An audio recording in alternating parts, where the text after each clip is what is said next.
Hey everyone, this is the Tag Collab. Thank you so much for joining us today, or joining me. There's only one of me. Today, I'm going to talk to you about the recent an article that I wrote. It did very, very well, and I had not recorded the video. So for those of you who prefer to listen to it on podcast, here it is. So it's called Mamá, cómo se dice coño en inglés. Yes, for those of you who speak Spanish, I just said coño. ¿Cómo se dice coño en inglés? When to step onto the balcony like great leaders and parents do. When we were at the grocery store checkout line, me and my son, Santino, he was 3 or 4 years old.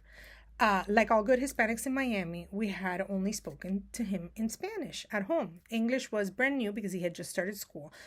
And then, in completely innocent and only the timing that a toddler can have, as I'm on the checkout line, he turns to me very inquisitively and says, Mamá, ¿cómo se dice coño en inglés? Well, I froze, not because I didn't know the answer, but because I did. And in that split second, I had a choice. Do I react or do I reflect? And that's when I ran up to the balcony. Well, not literally. In management and leadership, there's a concept from the Leadership on the Line book by Hefts and Linsky that talks about how great leaders move between the dance floor and the balcony. The dance floor is where the action is. It's in the moment. You're an actor in the moment. You're in the mix, answering emails, making a decision, putting out fires, managing egos, agendas, and time. You're basically the main character in this movie in a conversation. The balcony is where you zoom out and you watch the movie, let's say, that you yourself are participating in. It's where you look at systems, dynamics, the unspoken tensions, the root cause of why someone might be acting a certain way. You ask, what's really happening here? What's the pattern? What's the opportunity? That day in the store, I realized if I overreacted at this moment, I might teach Santino that curiosity is dangerous. That asking uncomfortable questions or asking me uncomfortable questions as mom isn't safe. And if there's something I have always and worry about with my kids is I always want to make it super cool that they can ask me anything and that I'm not going to flip out. Because whether they will remember it exactly as it is, if I would have done that at 4 years old, it could have in his subconscious, anchored the fact that mom, you can't ask mom everything, right?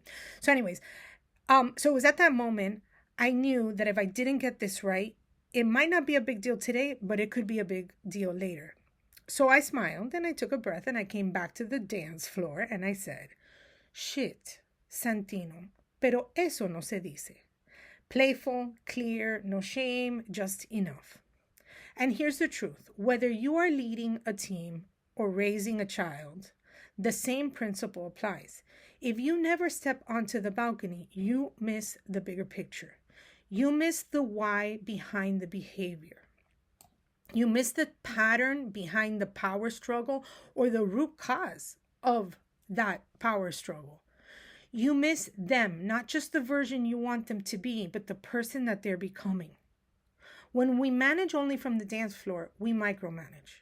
We react. We confuse urgency with importance. We confuse authority with influence. We confuse activity with progress. But staying too long on the balcony has its risks too, because we can become distant, over-intellectualize. We turn leadership or parenting into a performance review, not a relationship. The best leaders and the best parents know when to switch, going back and forth. And sometimes, by the way, it can be in just the same conversation that you're doing, both, toggling between the two of them. The best leaders and parents know when to switch. They know when to pause a meeting to ask, what's not being said here? They know when to respond with empathy, not just policy. They know that trust is built in those small moments when someone dares to ask the question, and they will watch how you respond. This is leadership and this is love, and it takes practice. It means asking yourself not just what's the next step here, but what season are we in? What is the real story that's unfolding here? Am I reacting to the moment or leading towards a mission? Oftentimes, too, in the mix of things, it's if you're all cutting wood, for example, it's those on the balcony moments that you say, should we be cutting wood in the first place? Is that what's going to get us to the objectives? Not are we doing it right, but should we be doing it in the first place? Clarity doesn't come from perfection. It comes from perspective, and being on the balcony gives you that perspective. That one moment in the grocery store, well, it taught me about leadership in a way that sometimes some corporate trainings couldn't ever do, and why I love to share this type of advice in on these videos, because leadership isn't just in the boardroom. It's in the carpooling, it's in the Slack thread, the tough feedback conversation, the bedtime question. So whatever role you're in, manager, mentor, mother, take your balcony moment, step back, see clearly, then come back down and lead with the heart. Because sometimes leadership sounds like a quarterly strategy, and sometimes it sounds like, shit, Santino, pero eso no se dice. So, if you like what you hear, this is the Tag Collab. You can find me on Substack. Please hit subscribe. Also, you can find me on Apple Podcasts. You can find me on Spotify, Facebook, LinkedIn, Instagram. If you like what you see, all I ask is that you please share it. Talk to your friends about it.